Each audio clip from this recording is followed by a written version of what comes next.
Hello everyone, welcome to Learn Online. Today we will start new chapter number 18 water basis of agriculture. ठीक है, in this chapter हम ये study करेंगे regarding the sources of water. In sources we divide the sources in two categories. First is ancient sources and second is modern sources. So let's start the chapter. ठीक है, अगर अब chapter की बात करें तो चैप्टर के स्टार्टिंग में बताया कि today there is a hustle and bustle in the school. ठीक है, ठीक है, तो क्या था आज स्कूल में, क्या थी हर जगह, क्या थी चहल पहल थी। ठीक है, रेनी सीज़न था, ठंडी ठंडी हवा चल रही थी। ऑल द स्टूडेंट बहुत सारे हैप्पी थे क्योंकि स्कूल में क्या सेलिब्रेट कर रहा था, वन महोत्सव सेलिब्रेट किया था। अगर हम वन महोत्सव की बात करें देन ये क्या है, every year first week of July में ये क्या है, सेलिब्रेट किया जाता है। इस दिन में क्या होता है, स्कूलों में, रोड के साइडों में, ओपन प्लेसेस में लार्ज अमाउंट पे लोग क्या उगाते हैं, प्लांट्स, जो प्लांट्स हैं उन्हें क्या करते हैं, प्लांटेड करते हैं।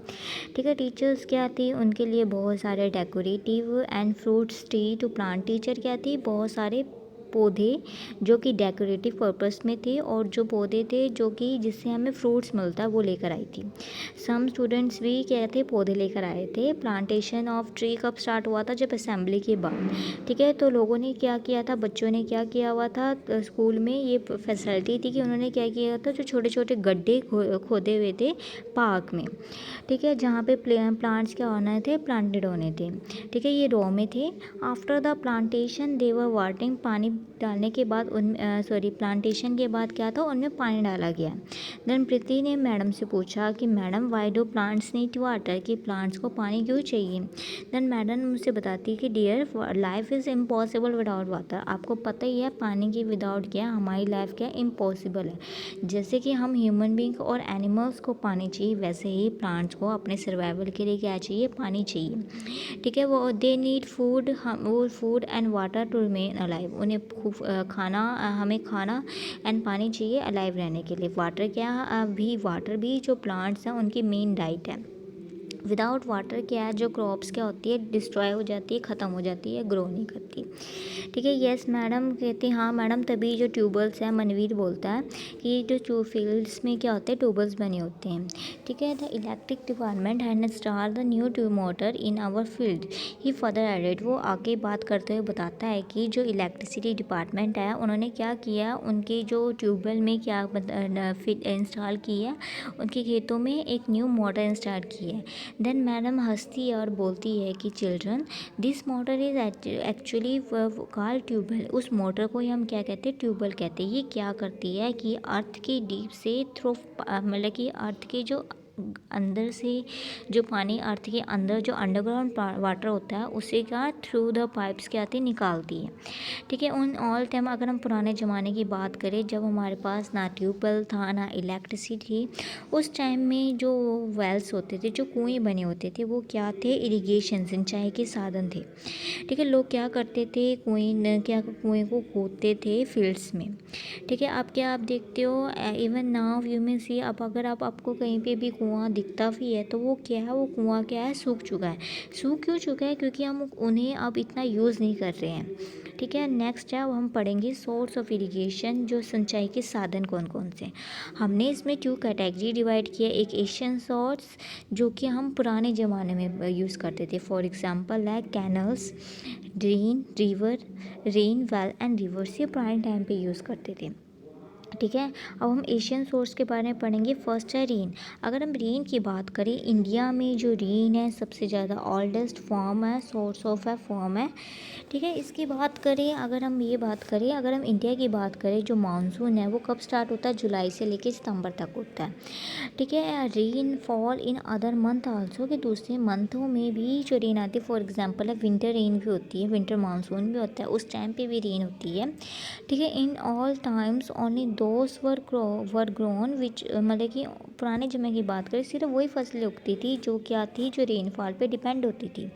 डैट इज़ वाई, यही कारण था कि पुराने ज़माने में जो फसलें थी, जो वो क्या थी, उसकी जो अमाउंट थी इतनी ज़्यादा नहीं थी। ठीक है, अगर रेन नहीं आती थी उसके कारण क्या आता था, सूखा पड़ जाता था। ठीक है। नेक्स्ट है वेल। अगर हम कुएं की बात करें, ये भी क्या थी, ये भी सोर्स ऑफ वाटर थी। ठीक है, हमने क्या देखा था, ये पर्शियन व्हील, पुराने टाइम पे पर्शियन व्हील बने होते थे। ठीक है, इस व्हील के थ्रू क्या करते थे, मतलब कि बैलों के सहारे अंदर से पानी निकालते थे। नेक्स्ट है आपका रिवर एंड कैनल्स। रिवर्स जो आपकी नदियाँ हैं, जो कैनल्स है जो आर्टिफिशियल हम ह्यूमन बींग बनाते हैं, वो भी क्या है, सोर्स ऑफ इरीगेशन था पुराने ज़माने में। ठीक है, but the river didn't flow the whole year. बट ये जो नदियाँ थी वो क्या थी, पूरी साल नहीं चलती थी, इसलिए ये रिलायबल नहीं थे, इतने अच्छे साधन नहीं थे। मीन्स रिलायबल मीन्स इस पर हम डिपेंड नहीं रह सकते थे। नाउ हम पढ़ेंगे modern source of irrigation. Modern source of irrigation की बात करें, देन इसके अंदर आते हैं आपके ट्यूबवेल, आपके पॉन्ड्स, आपके कैनल्स। ठीक है, ये सारे आपके मॉडर्न सोर्स ऑफ बात। अगर हम ट्यूबवेल की बात करें, नॉर्थ इंडिया की बात करें, अगर हम पंजाब की बात करें, तो यहाँ पे बेसिकली हमारा मेन सोर्स ऑफ इरिगेशन क्या है, ट्यूबवेल है। फार्मर्स क्या करते हैं, वो अपने खेतों में ट्यूबवेल इंस्टॉल कर रहे हैं ताकि वो क्या कर सके, वाटर को अर्थ के जो अंदर से क्या सके, निकाल सके। ये जो मोटर्स होती है, ये कैपेबल्स होती हैं पानी को गहराई से निकालने के लिए। ठीक है, ये जो वाटर है इलेक्ट्रिसिटी पे भी रन करती है और डीजल इंजन पे भी रन करती है। नाउ नेक्स्ट है पॉन्ड्स। पॉन्ड्स क्या होते हैं, जो छोटे छोटे क्या होते हैं, तालाब वगैरह बने होते हैं। ये मोस्टली अगर हम बात करें, अगर नॉर्थ इंडिया में हम ट्यूबवेल यूज़ करें, तो साउथर्न इंडिया में लोग क्या कर रहे हैं, पॉन्ड्स यूज़ करें। ठीक है, बड़े बड़े डीप गड्ढे को देते हैं जिसमें are not possible due to the stony land and low levels of underground water. ठीक है, वहाँ पे क्या कहते हैं, कुएँ इतने पॉसिबल नहीं है, और जो वहाँ पे पानी की कमी है, इसके कारण क्या है, वहाँ पे बड़े बड़े गड्ढे खोलते हैं।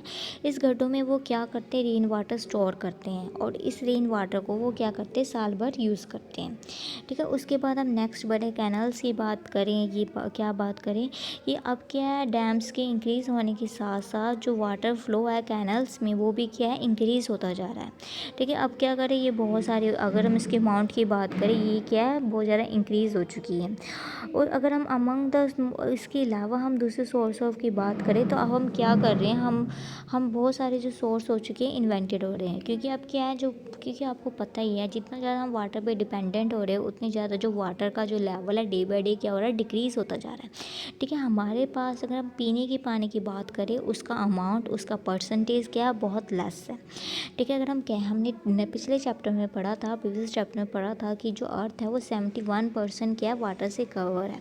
बट ये जो 71% में से सिर्फ हम 1% जो वाटर ही यूज़ करते हैं, क्योंकि जो 70% जो वाटर है वो किसके अंडर है, ओशंस में है। ठीक है, वो क्या है, वो पीने लायक नहीं है पानी हमारा। ठीक है, उसके बाद अगर हम स्कैरसिटी ऑफ वाटर के कारण हमने drip irrigation system and fountain system हम यूज़ कर रहे हैं। ठीक है, हम वाटर को क्या कर सकें, सेव कर सकें। ठीक है, उसके बाद आपकी एक्टिविटी दी हुई है, एक्टिविटी फर्स्ट। इस एक्टिविटी में क्या करना है, आपने क्या करना है, एक प्लास्टिक की बॉटल लेनी है। ठीक है, इस प्लास्टिक की बॉटल को नीचे से आपने क्या करना है, कट कर देना है। ठीक है, उसकी आपने जो लिड है उसे रिमूव कर देनी है। उस लिड में आपने एक छोटा सा होल बनाना, और उस होल को क्या करना है, उसके बाद जो वाटर बॉटल को ये करना है, पेड़ के तने के साथ क्या कर देना, बांध देना है नीचे करके। ठीक है, उसमें आपने उसके टॉप में आपने पानी फिल कर देना। आप ये देखोगे उसमें जो पानी क्या है, बोतल से ये ड्रिप कर करके पानी नीचे गिरेगा। फॉर एग्जांपल इसमें देखा हुआ वाटर बॉटल को क्या किया है, उन्होंने उल्टी टांगी हुई है। ठीक है, उसके बाद आपने जो नेक्स्ट है, crop on the basis of consumption of water. Means अब हम क्या कर रहे हैं, जो क्रॉप्स है वो पानी कितना कंज्यूम करती है, उसके अकॉर्डिंग हम उसे डिस्ट्रीब्यूट कर रहे हैं। अगर हम इंडिया की बात करें, इंडिया में जो क्रॉप्स हैं on the basis off season हमने डिवाइड की हुई है। इसके अंदर आपकी दो मेन क्रॉप है, एक आपकी राबी है, एक आपकी खारिफ की क्रॉप है। अगर हम राबी क्रॉप्स की बात करें, ये बेसिकली नवंबर के मंथ में उगाई जाती है, और अप्रैल के मंथ में इसे क्या की जाती है, हार्वेस्ट की जाती है, अप्रैल और मई के मंथ में। ठीक है, अगर हम इन क्रॉप्स की बात करें, इसके अंदर आपके वीट आते हैं, ओट आते हैं, ग्राम्स आते हैं, मस्टर्ड आते हैं। ठीक है, उसके बाद हम खारिफ की बात करें, ये जून जुलाई में उगाई जाती है, जब मौसम स्टार्ट हो जाता है, हमारा रेनी सीजन स्टार्ट हो जाता है। अगर हम इन क्रॉप्स की बात करें, इसमें मेन आपकी राइस होती है, जोवर होती है, बाजरा होती है, मेज़ होते, ग्राउंड नट्स, जूट, कॉटन। ये क्या है, आपकी जो मेन क्या है, खारिफ क्रॉप्स हैं, ठीक है। पल्सेस भी इस सीज़न में उगाई जाती है। फार्मर क्या करते हैं, पैडी प्लांटेशन, पैडी हम राइस को कहते हैं, वो स्टार्ट करते हैं, ठीक है। They do irrigation without waiting for rain, क्योंकि वो अब रेन के विदाउट ही भी वो क्या करते हैं, सिंचाई कर सकते हैं। By the end of monsoon क्या है, जो क्रॉप क्या होती है, पूरी तरह क्या हो जाती है, उग जाती है। देखिए अगर हम इंडिया की बात करें, इंडिया राइस प्रोडक्शन में ऑल ओवर द वर्ल्ड क्या है, सेकंड पोजीशन करता है, ठीक है। पंजाब की बात करें, पंजाब दूसरे स्टेटों के अलावा बहुत सारा क्या है, पैडी प्रोड्यूस करता है। पैडी के लिए हमारा जो राइस के लिए बहुत ज़्यादा पानी चाहिए, ठीक है। Farming of the paddy is the sign of danger for the Punjab as the water table, ठीक है। इसकी खेती के कारण क्या हो रहा है कि जो हमारे जो पंजाब में है, जो वाटर का लेवल क्या है, वो डे बाई डे डिक्रीज़ हो रहा है, क्योंकि पानी की खेती के लिए राइस की खेती के लिए बहुत सारा हमें क्या चाहिए होता है, पानी चाहिए होता है। Instead of regular farming of wheat and paddy we should grow the crop alternately, कि हमें क्या है कि रेगुलरली एक ही खेती में वीट और पैडी के अलावा हमें अल्टरनेटिव में दूसरी क्रॉप्स भी उगानी चाहिए उसी सेम लैंड में, ताकि जो क्रॉप है या फिर जो सॉइल है उसकी फर्टिलिटी भी मेंटेन रहे, और जो आपका वाटर जो लेवल है वो भी मेंटेन रहे, ठीक है। जिसके कारण क्या होता है, द साइकिल ऑफ क्रॉप्स भी एनहांस होता है। वही मैंने आपको वही बात की है कि फर्टिलिटी एंड वाटर सेफ हो जाता है, ठीक है। अब आपकी है एक्टिविटी नंबर 2। इसमें आपने क्या करना है, आपने पुराने लोगों से पूछना है कि वो क्रॉप्स को कैसे उगाते थे पुराने टाइम पे, ठीक है। अब उसके बाद हम नेक्स्ट पढ़ेंगे, इफ़ेक्ट्स पढ़ेंगे वाटर डिप्लेशन मीन्स जो अंडरग्राउंड वाटर है, जो ग्राउंड वाटर है, वो अगर वो ख़त्म हो जाएगा उसके क्या क्या इम्पैक्ट पड़ेंगे हमारे ह्यूमन बीइंग पे, प्लांट्स पे, एनिमल्स पे, हम उसके बाद पढ़ेंगे, ठीक है। अगर हम बात करें, आपको पता ही है वाटर कितना इंपॉर्टेंट है फॉर एग्रीकल्चर, बट इसके ज़्यादा यूज़ के कारण हमारा जो ग्राउंड वाटर क्या है, वो क्या है, खतरे के निशान में है, ठीक है। फ्लोइंग आर द रीज़न है, जो फ्लोइंग आपको नीचे रीज़न बताए गए हैं। We can make an easy guess, हम इजीली पता कर सकते हैं कि अगर हमारे यहाँ अंडरग्राउंड वाटर नहीं होगा तो हम कौन कौन सी प्रॉब्लम फेस करेंगे, ठीक है। There is a threat of the drinking water people, अब क्या होगा, लोगों को पानी की कमी हो जाएगी, लोग क्या करेंगे, पीने का पानी क्या करेंगे, परचेज़ करेंगे, ठीक है। पीने का पानी नहीं होगा तो अगर आपके पास पानी नहीं होगा तो क्रॉप्स को कैसे ग्रो करोगे, जिसके कारण सूखे की कमी हो जाएगी, ठीक है। अकाल जैसी सिचुएशन हो जाएगी, फॉरेस्ट भी डिस्ट्रॉय हो जाएंगे, ड्राई सूख जाएंगी, कम रेन होएगी, और जिसके कारण सूखे की फिर कमी हो जाएगी, ठीक है। पॉन्ड्स है वो भी क्या होंगे, सूख जाएंगे, और एनिमल्स भी प्यास के कारण मर जाएंगे। ह्यूमन को क्या कहते हैं,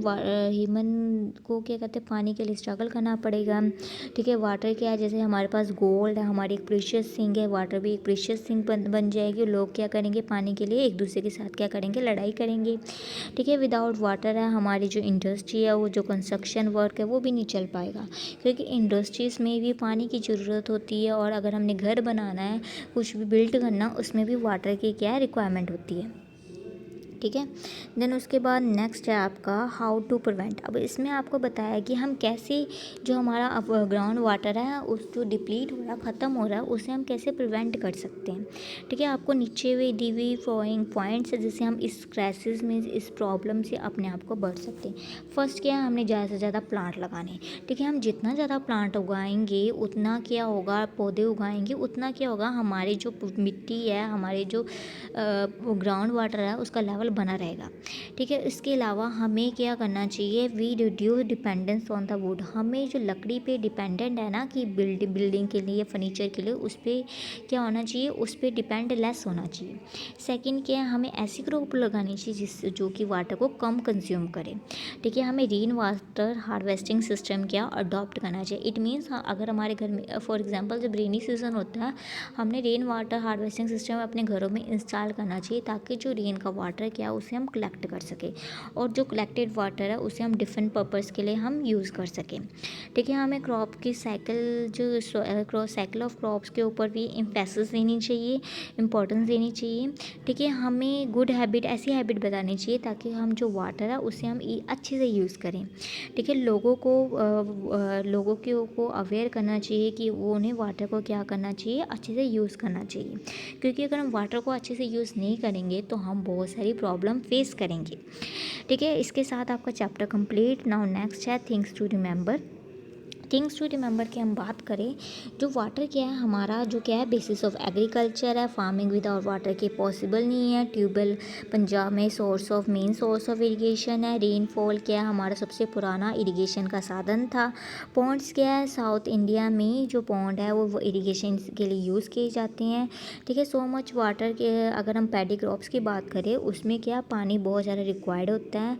ठीक है, हमें लेस वाटर कंज्यूमिंग क्या होनी चाहिए, हमें क्रॉप्स लगानी चाहिए। ठीक है, if water is not said, अगर पानी को हम नहीं बचाएंगे तो हम एग्रीकल्चर क्राइसिस फैमिली फेस करेंगे, जो कि हम नहीं बल्कि पूरा संसार फेस करेगा। ठीक है, इसके साथ आपका चैप्टर कंप्लीट। उसके बाद आपके फिलिंग द ब्लैंक्स है, टिक द करेक्ट है एंड आपके क्वेश्चन आंसर हैं। अगर आपने चैप्टर अच्छे से सुना है, पढ़ा है और समझा है, देन आप क्या है आप इजीली इसे फाइंड आउट कर सकते हैं। ठीक है, इसके साथ आपका chapter complete. Thank you for watching this video. अगर आपको मेरी वीडियो पसंद आई हो तो इसे लाइक एंड शेयर करना मत भूलिएगा। Thank you.